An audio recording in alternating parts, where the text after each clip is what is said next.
అవును. చదివితే ఎప్పుడు ఏజ్లో చదివినా అద్భుతం అవుతామండి మనం. వాళ్ళనే చదువు బాగుపడతావు మనం చదవద్దాం. మనం ఏమైనా తోపులమా చదువుకోకుండా? చచ్చిపోయే వరకు చదువుకోవాలి. అంటే ఆలోచన ఏంటంటే నాదంతా అయిపోయింది, సెట్ అయిపోయినా నాకు ఇంకేం యూజ్ అవుతుంది జనరల్ గా ఆలోచన. అదే అంటున్నా, ఏం సెట్ అయ్యి? నాకు ఒక జాబ్ వచ్చింది, నేను మంత్లీ ఇంత ఇన్కమ్ అనేది నేను ఎర్న్ చేస్తున్నా, ఇంకేముంది నాకు ఇప్పుడు ఆలోచిస్తారు కదా. మీరే అంటున్నారు ఇంకేముంది నాకని, మీరే అన్నారు. కార్ లేదు అన్న మీరే అంటున్నారు, బ్యాంక్ బ్యాలెన్స్ లేదని మీరే అంటున్నారు, నా బతుకు పెన్షన్ లేదని మీరే అంటున్నారు, హాస్పిటల్లో పడితే పైసలు లేవని మీరే అంటున్నారు. సెట్ అయినా అని ఎట్లా మాట్లాడతారు మీరు? అసలు ఏం సెట్ అయ్యారని సెట్ అయినారని ఫీల్ అవుతున్నారు? సెట్ అంటే ఏంది తెలుసా? ఏ రోజు కూడా నాకు ఫైనాన్షియల్ ప్రాబ్లం లేకుండా నా దగ్గర డీసెంట్ గా మనీ ఉన్నాయి. ఇక్కడ సంపాదన ముఖ్యం కాదు, అందరు తప్పు మాట్లాడతారు, అర్థమైతలేదు ఫైనాన్షియల్ మేనేజ్మెంట్.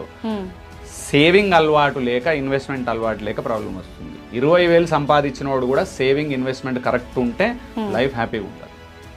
నేను కోట్లు సంపాదించమన్నాను. సెట్ అంటే మీనింగ్ ఏంది? హాస్పిటల్లో పడ్డా, సడన్ గా ₹1,00,000 పడ్డాయి, ఎట్లా దాన్ని సెట్ అంటామా? దాన్ని లేదు. డెత్ అయింది ఫ్యామిలీలో, ₹1,00,000 కావాలి, అప్పు తెచ్చినాం, దాన్ని సెట్ అంటారా? పెళ్లికి అప్పు తెచ్చినావు, దాన్ని సెట్ అంటారా? బండి కొంటే ఈఎంఐలో కొన్నా, దాన్ని సెట్ ఏందండి? నాకు అర్థం కాదు. ఆఫ్టర్ ఆల్ 22 years జాబ్ ఎక్కగానే ఏం సెట్ అవుతామండి మనం? Total non sense concept.